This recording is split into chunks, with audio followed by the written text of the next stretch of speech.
আসসালামু আলাইকুম। এই ভিডিওতে আমরা দেখব আমাদের এই ইনভেন্টরি সিস্টেমে কিভাবে এমপ্লয়ি অ্যাসাইন করা হয় এবং ওই এমপ্লয়িদেরকে রোল কিভাবে অ্যাসাইন করা হয়। তো এর জন্য আমি প্রথমে কিছু রোল ক্রিয়েট করে নিই। রোলগুলো হচ্ছে মূলত এমপ্লয়িদের গ্রুপিং। উদাহরণস্বরূপ আমি একটা রোল ক্রিয়েট করি, অর্ডার এমপ্লয়ি।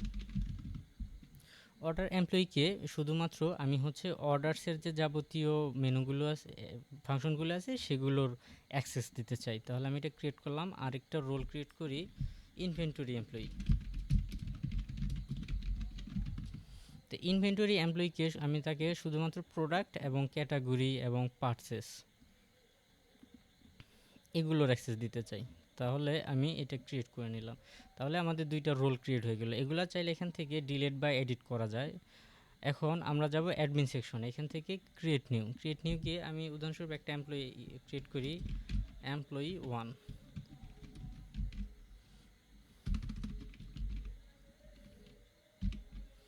Employee 1@gmail.com। আমি একটা র্যান্ডম ইনফরমেশন দিয়ে একটা এমপ্লয়ি ক্রিয়েট করে নেই।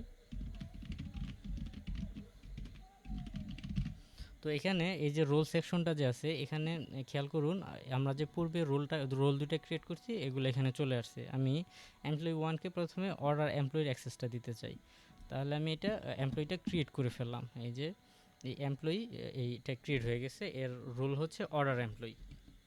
এখন যদি আমি এই এমপ্লয়িটাকে লগ ইন করি, তাহলে দেখাচ্ছে যে এই অর্ডারসের যে অর্ডার ম্যানেজমেন্টের যাবতীয় যে ফাংশন, এগুলোই কিন্তু শুধুমাত্র তার এখানে অ্যানাবল হয়ে গেছে। এখন আমি চাইলে একে হচ্ছে এর রোলটাকে চেঞ্জ করে দিতে পারি। এডিটে গিয়ে আমি একে ইনভেন্টরি এমপ্লয়ি বানিয়ে দিলাম। এখন যদি আমি দেখি, এখন যদি আমি হচ্ছে ওই পেজটা রিলোড করি, তাহলে দেখব যে অর্ডার সিস্টেমটা চলে গিয়ে ইনভেন্টরির যে এটা আছে, ফাংশনগুলো, এগুলো চলে আসছে। এখন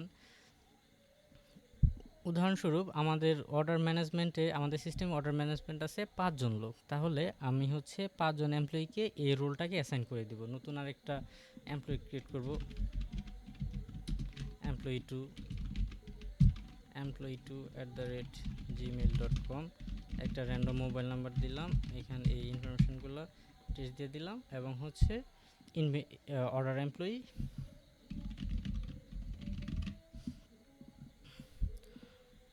তো দুইটাকেই অর্ডার এমপ্লয়ি করে দিই। এটা হচ্ছে,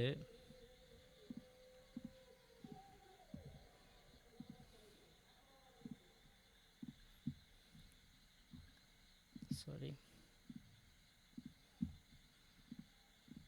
আমার দুইটা এমপ্লয়ি আছে। উদাহরণস্বরূপ এই দুইটা এমপ্লয়ি হচ্ছে অর্ডার এমপ্লয়ি। এখন এখানে অর্ডার ডিস্ট্রিবিউশন নামের একটা অপশন আছে। এই অর্ডার ডিস্ট্রিবিউশনটা সিস্টেমটা হচ্ছে, উদাহরণস্বরূপ আমাদের ওয়েবসাইট থেকে বা ল্যান্ডিং পেজ থেকে বা ই-কমার্স ওয়েবসাইট থেকে আমাদের সিস্টেমে অর্ডার আসলো। তাহলে আমি যদি এই দুইটা এমপ্লয়িকে অর্ডার ডিস্ট্রিবিউশনটা চালু করে রাখি, তাহলে যে অর্ডারগুলো আসতেছে সেগুলো কিন্তু অটোমেটিক এই দুইটা এমপ্লয়ির মধ্যে ডিস্ট্রিবিউট হয়ে যাবে। যেমন 1 নম্বর অর্ডার আসবে এমপ্লয়ি 1-এর কাছে, 2 নম্বর অর্ডার আসবে এমপ্লয়ি 2-এর কাছে, 3 নম্বর অর্ডার আসবে আবার এমপ্লয়ি 1-এর কাছে। তো এখন এখান থেকে কিন্তু দেখা যাবে যে এই কোন এমপ্লয়ির আন্ডারে হচ্ছে পেন্ডিং অর্ডারে পড়ে আছে কতগুলো অর্ডার, এখান থেকে একটা গ্লান্স দেখা যাবে। তো এখন একটা এমপ্লয়ি উদাহরণস্বরূপ 1 ঘন্টার জন্য ছুটিতে আছে। তাহলে এই এমপ্লয়িটা ধরেন ছুটিতে আছে, এটা আমি অফ করে দিলাম। তার মানে এখন এর আন্ডারে এখন আর ডিস্ট্রিবিউশনটা হবে না, এখন শুধুমাত্র এর আন্ডারে অর্ডার ডিস্ট্রিবিউশনটা হবে। এখন আরেকটা সিচুয়েশন আসতে পারে যে এই এমপ্লয়ি 1-এর আন্ডারে 5টা অর্ডার আছে, কিন্তু ওনার সময় নাই, ওনার এক জায়গায় যেতে হবে। তো ওনার অর্ডারগুলো ট্রান্সফার করে ওনাকে এই এমপ্লয়ি 2কে দিয়ে রাখতে পারবে। এটা কিভাবে হবে এটা একটু দেখা দিই। এটা হচ্ছে, আমি উদাহরণস্বরূপ পেন্ডিং অর্ডারে যাই, পেন্ডিং অর্ডার থেকে একটা অর্ডার ডিটেলসে গেলাম। এখান থেকে এই যে ট্রান্সফার সেকশন আছে, এই যে ট্রান্সফার অপশন, ট্রান্সফার টু দিয়ে আমি হচ্ছে কোন এমপ্লয়িকে ট্রান্সফার করতে চাই, যেমন এমপ্লয়ি 2-এর কাছে অ্যাসাইন করতে চাই, তাহলে এটা কিন্তু এমপ্লয়ি 2-এর আন্ডারে অ্যাসাইন হয়ে গেছে। যেমন আমি যদি যাই, সরি, এই যে এটা রিলোড দিয়ে দেখি, এটা কিন্তু এই যে অ্যাসাইন্ড টু এমপ্লয়ি 2, অ্যাসাইন 2-এর আন্ডারে এটা আছে। এখন যদি আমি আবার হচ্ছে ওই অ্যাডমিন সেকশনে যাই, এই এমপ্লয়ি 2 এর আন্ডারে একটা অর্ডার আছে। এখন এই এমপ্লয়িদের সারাদিনের অ্যাক্টিভিটিগুলোও কিন্তু এটা আমরা অ্যাকশনের মধ্যে থেকে এই অ্যানালিটিক্স থেকে আমরা দেখতে পারি যে উনি সারাদিনে কি কি চেঞ্জ করছে। যেমন আমি হচ্ছে এমপ্লয়ি 1 থেকে একটা চেঞ্জ করি। এই যে এটা আমি এমপ্লয়ি 1 এর অ্যাক্টিভিটি কোনো কিছু নাই, হ্যাঁ। এখন আমি এমপ্লয়ি 1 এর যে প্যানেলটা আছে সেখান থেকে আমি একটা অর্ডারের স্ট্যাটাস আপডেট করব। যেমন আমি এই পেন্ডিং অর্ডারে স্ট্যাটাসটা পরিবর্তন করে এখান থেকে এটাকে কনফার্ম করে আমি আপডেট দিয়ে দিলাম। তাহলে এখানে এমপ্লয়ি অ্যাক্টিভিটি দেখার জন্য এই যে এখানে যেতে হবে এমপ্লয়ি অ্যাক্টিভিটি।